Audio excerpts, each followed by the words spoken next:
Hello বন্ধুরা, তোমরা শুনেছো ভারতের জাতীয় সঙ্গীত। আজ আমাদের শ্রীভূমিতে হিমন্ত মামা চলে এসছে 14,000 মহিলাদেরকে 10,000 টাকা চেক দেবো বলে শ্রীভূমিতে মামা চলে আসছে। দেখো বন্ধুরা, আমার কি ভাগ্যিস আমাকে দেয়নি, কারণ কি জানো, হিমন্ত মামা আমাকে ভালোই বাসেনি।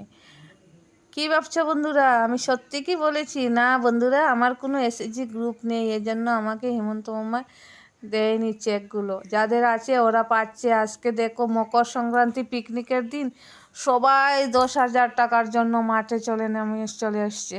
দেখো বন্ধুরা, সবাই ভিডিওটা দেখবে, কেউ স্কিপ করবে না। দেখো আমাদের মামা কি পর্যন্ত ভাষণ দিচ্ছে।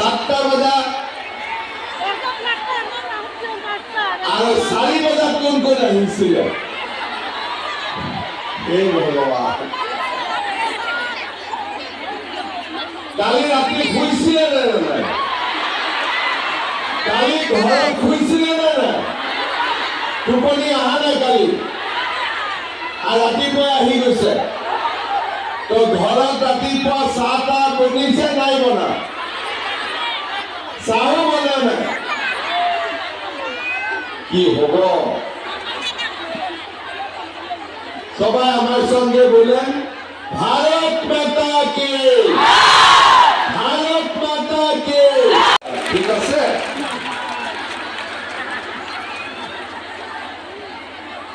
তোমার ভালো খবরটা কি হয়েছে? রক ভাষণটা দিল, তারপরে তোমার সঙ্গে কথা হবে। ঠিক আছে, তোমাদের সঙ্গে একটা সেলফি উঠবে। ঠিক আছে, আমার অসমত 32 লাখ মহিলা আৰু 3,200 কোটি টকা আগতে এনেকুৱা কোনো আঁচনি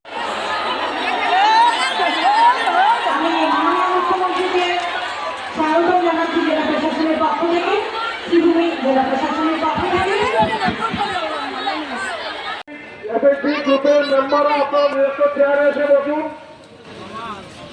প্রতিটি এসএসজি গ্রুপের মেম্বাররা আপনার চেয়ারে এসে বসুন। আপনারা অযথা যন্ত্রে ভিড় করবেন না।